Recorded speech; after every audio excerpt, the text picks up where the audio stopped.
آخرین نکته که ما شما ختم میکنیم درس خود ان شاء الله تعالی، مشکلات اعتقادی نشنالیسم یا قوم پرستی و نقص و شکستاندن ایمان هست.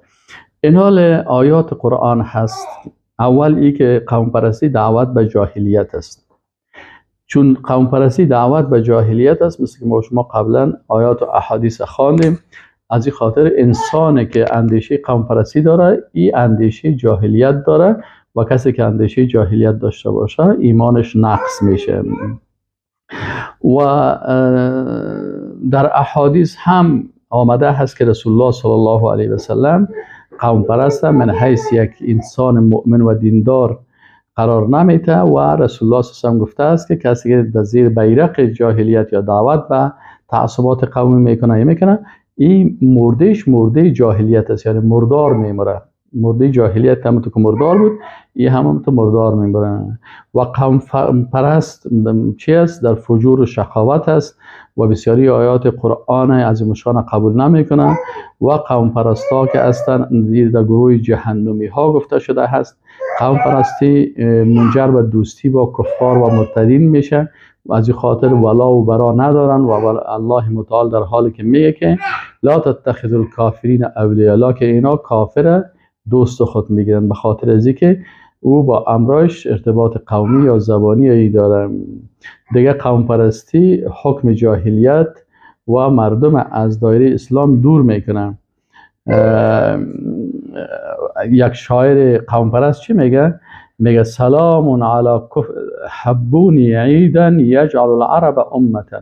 میگه برای ما عید بگوین وقتی که عرب یک امت میشه.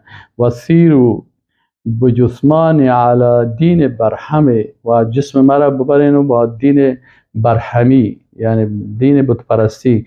سلام علی کفر یوحد بیننا. این قوم پرست میگه سلام از به او کفر که ما را یکی میسازه، ما قوم ما را کل ما را یکی میسازه. قوم پرستی میکنه.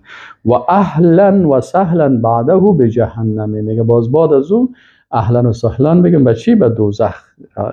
اعوذ بالله من الشیطان الرجیم. این شاعر قوم پرست است.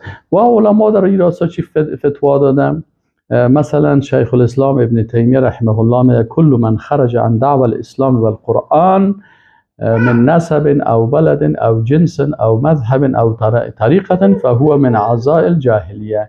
میگه هر کسی که از دعوت اسلام و قرآن دور میشه، به نسب و به کشور و وطن پرست است و نسب پرست است و جنس پرست است و گروه پرست و طریق پرست است، میگه یا از جمله جاهلیت است. علی سقاف عالم دیگه هست، این میگه که ولا ریب انها دعوات جاهلیه. میگه قوم پرستی، زبان پرستی، وطن پرستی این دعوت های جاهلیت است. میگه لیس وراءها الا الخراب. میگه در عقب از هیچ چیز نیست مگر خرابی. سواء اکانت دعوت الى القومیه او الى الوطنیه. دلش دعوت به طرف قوم پرستی باشه یا هم وطن پرستی باشه. و شیخ ابن باز در مورد ملیگرایی میگه که چی است؟ میگه که یک نیرنگ غربی استعماری است که میخوان ما را از یکدیگر جدا سازن و ما را از دین دور میسازن.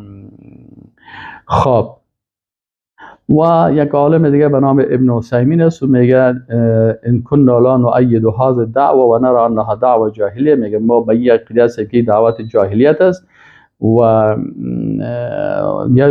خب و ان الواجب ان تكون دعوه اسلام تلتف الامه الاسلاميه بعضها الى بعض من عرب و غیر عرب فی جمیع اقطار الدنیا. باید دعوت اسلامی باشه.